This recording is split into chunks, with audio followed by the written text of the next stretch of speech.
Hey everyone, this is the 2013 C4 paper, question number 1, partial fractions. And if you remember from my class, the first thing I like to do is rearrange it so the x squared term on the denominator is on the right hand side. There are three terms here, an x plus 2, an x on its own, and an x squared. So I'm going to create three fractions, a over the x plus 2, plus b over the singular squared term, plus c over the squared term. And if you think back to your younger days when you was adding and subtracting fractions, you do it by a cross multiplication method. So I'm going to equate the numerators. I'm going to bring the x squared up next to the a, the x plus 2 up next to the c, and both of these then will come up by the b. This is the same as doing the common denominator thing, it just saves a lot of time. So let's equate the numerators, and I'll have 6 plus x minus 9x squared equals a with the x squared next to it, plus b with one of each of the terms, plus c with the x plus 2 next to it. Now, of course, we need to substitute in values of x that will eliminate two of the letters to get the third letter. So the obvious one to start with is to let x equal 0. That gives me 6 plus 0 minus 0, which is 6. That'll disappear because x is 0. That'll disappear. 0 plus 2 is 2. So 6 equals 2c. c equals 3. They'll generally come out as whole numbers. If you have any horrible looking fractions, it's worth double checking. The next number that will eliminate these is to put x equal to minus 2. So if I let x equals minus 2, that's going to be 6 take away 2, which is 4. Minus 2 squared is 4, 9 fours are 36, so I've got 4 minus 36, which is minus 32, and that'll equal, minus 2 squared is 4, that'll equal 4a. These two will eliminate, so a will equal minus 8. Now to get the third value, normally here we would put in x equals 0. But we've already used 0, so the next obvious number to use is 1. So let x equal 1, and we'll have 6 plus 1 is 7. 1 squared is 1, 9 ones are 9. 7 take away 9 is minus 2.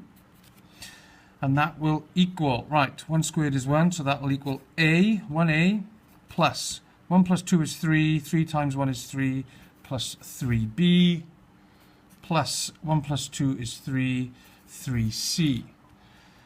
But of course, we know that a is minus 8 and we know that c is 3, so we can substitute those values in and get minus 2 equals minus 8 plus 3b plus 9. c is 3, 3 3s are 9. That gives me minus 2 plus 8 minus 9 equals 3b. So that is minus 3 equals 3b, b is minus 1. Write it out again now, swap in the a, b, and c here for these numbers that we've created over here. So a was minus 8 over x plus 2. b is minus 1 over x. And c is 3 plus 3 over x squared. That is the first 4 marks of that question done. Happy with that. Right, part B, it says, using your result of part A, find an expression for f dash of x. So that means differentiate it. So f dash of x equals, so we need to differentiate this.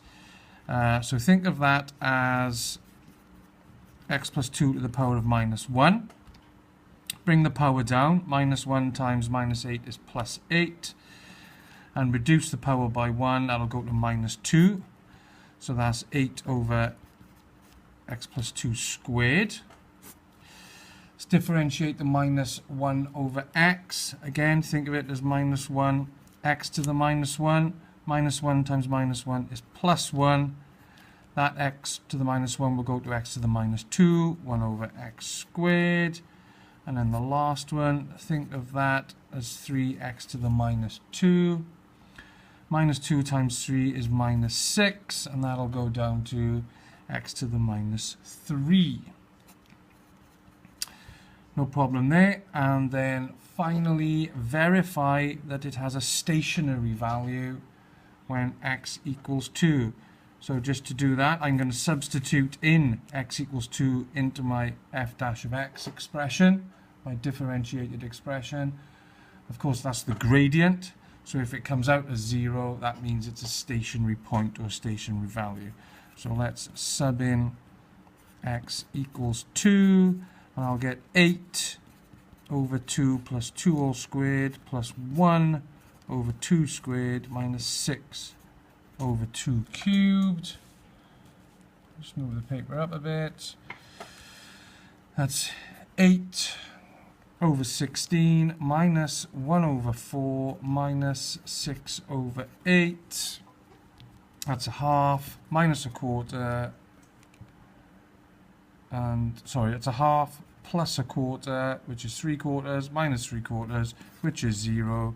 Therefore, stationary value, and that is 7 marks in the bag.